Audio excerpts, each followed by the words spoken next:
വടകര തണ്ണീർപ്പന്തലിൽ സ്വകാര്യ ബസ് തൊഴിലാളികളെ ആക്രമിച്ച സംഭവത്തിൽ നടപടി സ്വീകരിക്കാത്തതിനെതിരെ ജനുവരി 7-ന് സ്വകാര്യ ബസ് പണിമുടക്കിന് ആഹ്വാനം. വടകര താലൂക്ക് ബസ് തൊഴിലാളി യൂണിയൻ സംയുക്ത സമിതി വിളിച്ചു ചേർത്ത യോഗത്തിലാണ് പണിമുടക്ക് പ്രഖ്യാപിച്ചത്.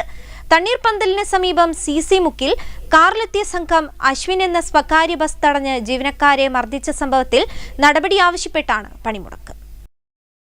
വടകര തണ്ണീർപ്പന്തലിൽ അശ്വിൻ ബസ് തടഞ്ഞ് ജീവനക്കാരെ മർദ്ദിച്ചവരെ അറസ്റ്റ് ചെയ്യാത്തതിൽ പ്രതിഷേധിച്ചാണ് ജനുവരി 7-ന് വടകര താലൂക്കിൽ ബസ് തൊഴിലാളികൾ സൂചനാ പണിമുടക്ക് നടത്തുന്നത്.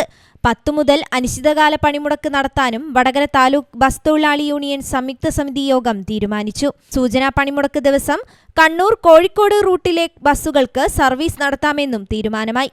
വടകര തണ്ണീർപ്പന്തലിൽ സ്വകാര്യ ബസ് തൊഴിലാളികളെ ബസ് തടഞ്ഞു നിർത്തി ആക്രമിച്ച സംഭവത്തിൽ അധികൃതർ തുടരുന്ന അനാസ്ഥയ്ക്കെതിരെയാണ് ഏകദിന സ്വകാര്യ ബസ് പണിമുടക്ക് സംഘടിപ്പിക്കാൻ വടകര താലൂക്ക് ബസ് തൊഴിലാളി യൂണിയൻ സംയുക്ത സമിതി തീരുമാനിച്ചത്.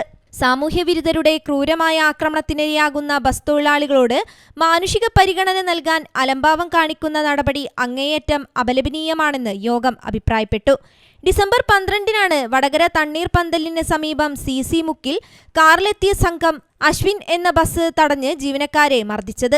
സംഭവത്തിൽ വധശ്രമം ഉൾപ്പെടെയുള്ള വകുപ്പുകളിൽ കേസെടുക്കണമെന്ന് തൊഴിലാളി യൂണിയൻ ആവശ്യപ്പെട്ടിരുന്നു. പരാതി പ്രകാരം ആക്രമണത്തിനുപയോഗിച്ച പുറമേരി കുനിങ്ങാട് സ്വദേശി കല്ലുള്ളപ്പറമ്പത്ത് കുറ്റിയിൽ അഹമ്മദിന്റെ പേരിൽ രജിസ്റ്റർ ചെയ്ത ഫോർച്യൂണർ കാർ പോലീസ് കസ്റ്റഡിയിലെടുത്തിരുന്നു.